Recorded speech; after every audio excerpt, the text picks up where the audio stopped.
दोस्तों, कतर की राजधानी दोहा में जो ओआईसी की बैठक हुई उसके बाद कई तरह के अपडेट्स निकलकर सामने आ रहे हैं। अब एक नया ताजा अपडेट है। आज की रात भारी होने जा रही है। अब चाहे से ईरान के मद्देनजर ले या इजराइल के, क्योंकि एक नया इनपुट निकल कर आया है। साफ तौर पर कहा गया है कि भैया ईरान खाली कर दो। एक देश ने अपने नागरिकों से अपील कर डाली है। ये कौन सा देश है? ये वही देश है जो अमेरिका का पिछलग्गू भी माना जाता है और अमेरिका का करीबी भी माना जाता है। तो अमेरिका ने कोई इनपुट पहुंचाया है जिसके बाद अपने नागरिकों से ईरान छोड़ने की अपील की जा रही है। लेकिन बात सिर्फ ये नहीं है, इसके साथ साथ आज आपको दिखाऊंगा एक बड़ा हमला इजराइल पर हुआ।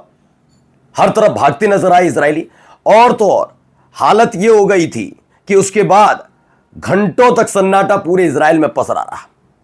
एक बड़ी खबर निकलकर सामने आई और इसी के साथ साथ आपको यह भी खबर दिखाऊंगा कि कैसे इजराइल के अंदर किसी और ने नहीं, जनता ने नहीं, बल्कि जो सैनिक गजा में, जो सैनिक लेबनान से, जो सैनिक हुती लड़ाकों से लड़ रहे हैं, वही सैनिकों ने संसद की एक कमेटी के सामने मुंह पर सामान दे मारा।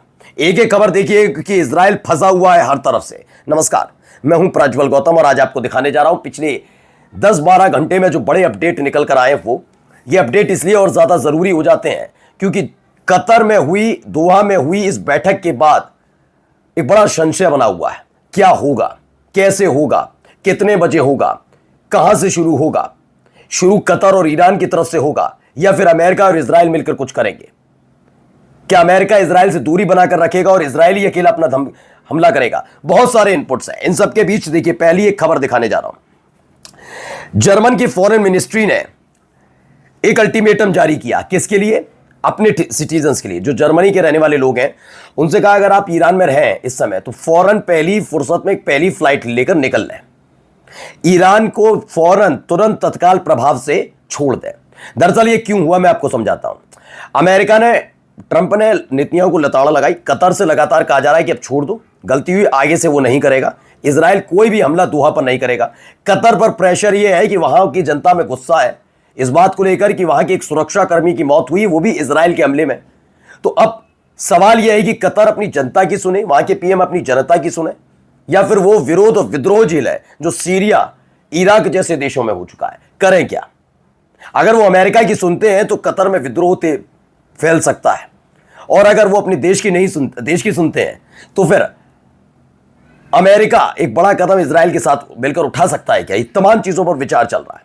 लेकिन अब खबर यह है कि जब ये सारी चीजें चल रही थी उसी बीच एक देश यूएई ने सरेंडर कर दिया। उसने कतर की तरफ से जो इजराइल को धमकी दी जा रही है उसका विरोध कर दिया।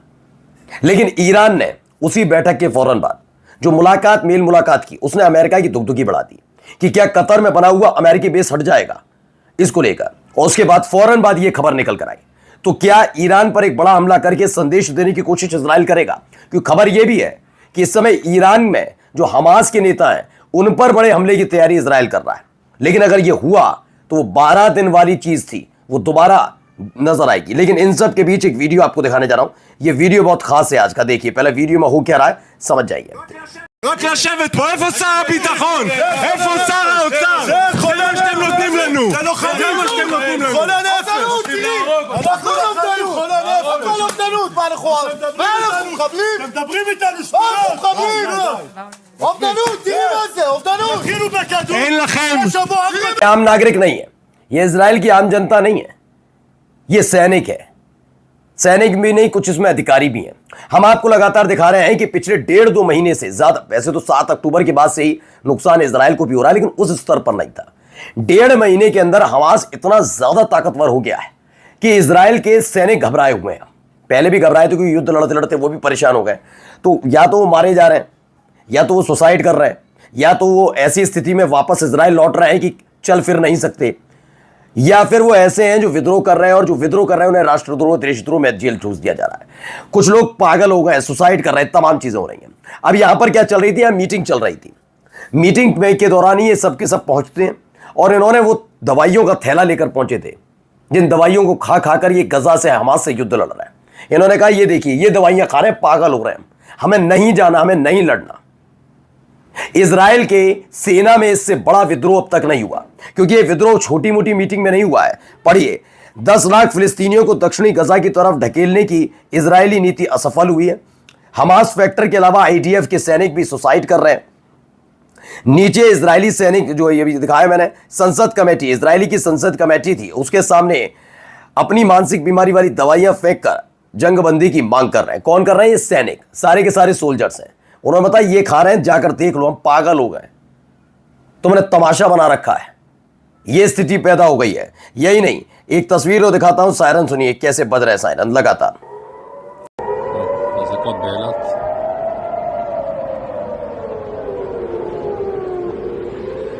ממשיך באזור באירובה. בשמיים אין כלום. בטח איזה כטב"ם חדר לכיוון ה... तो जैसे ये सायरन बजना शुरू हुए वैसे ही पूरे इजराइल में सन्नाटा पसर गया। अच्छा, ये सायरन क्यों बजे? ये यमन की तरफ से किया गया ताजा हमला था। इस ताजा हमले के बाद बयान भी निकलकर सामने आया, जिसमें यमन से हूती प्रवक्ता का दावा है। मधुरेंद्र कुमार लिखते हैं कि इजराइल को 3 ड्रोन हमलों ने दहला दिया है। 3 ड्रोन ने रमोन एयरपोर्ट पर हमला किया, 4था ड्रोन सैन्य ठिकाने पर गिरा और हमारा जो हमला है सफल रहा। जबकि इजराइल ऐसा मना कर रहा है, ऐसा कुछ नहीं हुआ। जबकि खबरें, जो तस्वीरें निकलकर सामने आई, उससे तो यही जाहिर होता है कि बात सही है कि हमला तो जबरदस्त हुआ ही हुआ है। अगला देखिए, ये एक तस्वीर थी जिसने थोड़ा परेशान किया, जिसका मैंने जिक्र शुरुआत में किया था इस वीडियो में, कि ईरान के राष्ट्रपति पेजेश्कियन ने दोहा में अरब इस्लामी सम्मेलन के दौरान कतर के अमीर से मुलाकात की। यह मुलाकात उस बैठक के बाद हुई जिसमें सिर्फ निंदा तक रखा गया। तब तक यूएई ने अपना जो मत था, अपना तरीका था, उसने इजराइल को लेकर जो अपना मोहब्बत लुटा रहा है वो सामने आ गया था। और इससे पहले भी ईरान की तरफ से कहा गया था कि अगर ये बैठक विफल रहती है, कोई इसका निकलता नहीं है निंदा के अलावा, तो हम साथ खड़े, हम लड़ेंगे आपसे, आपके साथ हम मिलकर लड़ेंगे, हाइपरसोनिक मिसाइल ले लीजिए। ये सारी चीजें थी। जैसे ये बैठक अलग से हुई वैसे ही सांसें फूल गई। सांसें किसकी फूल गई? सांसें फूल गई हैं खास तौर पर अमेरिका की। अमेरिका की इसलिए क्योंकि कतर में ही बना हुआ है मिलिट्री बेस अमेरिका का, और कतर जिस तरीके से अपना तेवर दिखा रहा है उससे जाहिर हो रहा है कि वो अमेरिका से ज्यादा भरोसा ईरान पर, रूस पर और चीन पर कर रहा है। तो इससे एक डर बना हुआ है। आइए देखिए, यहां पर भी ईरान के राष्ट्रपति ने वहीं बैठकर क्या कुछ कह दिया, सुनिए।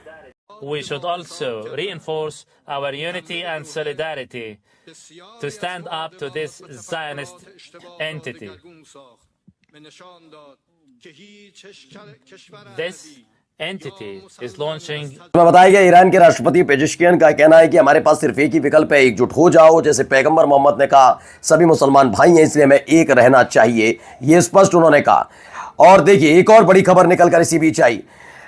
कतर और ईरान के बीच गठबंधन की खबर है। ईरानी मिसाइलों, ड्रोन और 1200 किलोमीटर से ज्यादा लंबी दूरी की मिसाइलों के रडार उत्पादन में $10 अरब का निवेश करने जा रहा है। ईरान से मिसाइलें और ड्रोन खरीदने जा रहा है, और इसके साथ साथ 1200 किलोमीटर से ज्यादा लंबी की दूरी की मिसाइल है, यानी हाइपरसोनिक मिसाइल। नेतन्याहू ने भी इसका दावा कर दिया कि हाँ, ईरान इस्लामी दुनिया में, यानी कि कतर में, यानी कि मिडिल ईस्ट के कई देशों में 3000 किलोमीटर की मारक क्षमता वाली हाइपरसोनिक मिसाइलें तैनात कर सकता है। ये एक बड़ी खबर जिसने अमेरिका को भी टेंशन में डाला है, और यही एक वजह है कि आगे आकर इस बार खुद डोनाल्ड ट्रंप को कुछ कहना पड़ा। क्या कुछ कहा, सुनिए। My message is this: they have to be very, very careful. They have to do something about Hamas. But Qatar has been. उन्होंने कहा, अमेरिका के बहुत बड़े सहयोगी पर हमला करते वक्त सावधान रहो, और ये नेतन्याहू को संदेश था, और कतर को दुलार पुचकार की मान जाओ, मत हमला करो, मत साथ छोड़ो, मत जाओ ईरान के साथ, मत जाओ रूस और चीन के साथ। जैसा पहले चल रहा था वैसे ही चलेगा। नेतन्याहू को धमकी दे रहा हूं, आज के बाद नहीं करेगा, लेकिन क्या कतर मानेगा? नमस्कार।